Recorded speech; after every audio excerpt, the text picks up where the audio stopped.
Good evening. For tonight's video, magluto nga tayo ng tinengdeng na labong. Meron tayong labong dyan. At meron din tayong dahon ng saluyot, kung tawagin.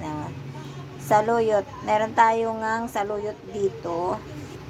At meron tayong pansahog dito na dried alamang. So, nag-init na nga din tayo guys ng tubig. So, nilagyan ko na siya ng sibuyas. So, lalagyan natin ng mga ibang rekado para pagkalasa, guys. Alright, let's start.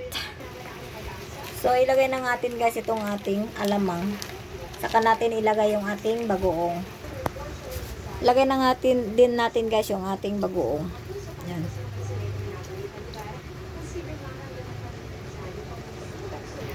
Ito na nga guys, ilagay na rin natin ang ating labong.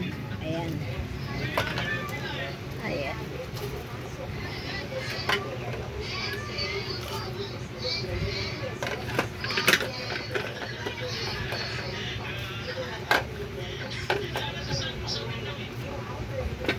Kinamay ko na siya guys, malinis yung aking kamay. So kanina, pinakuluan ko muna siya. So inano ko muna siya, piniga-piga para malinis.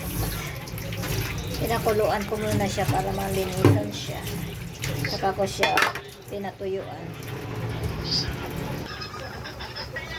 Ilagay na rin natin guys ang ating saluyot. Ayan, para maluto siya ng kasi ito saluyot medyo matagal maluto. Mas masarap pagka maluto ng maayos. Ayan.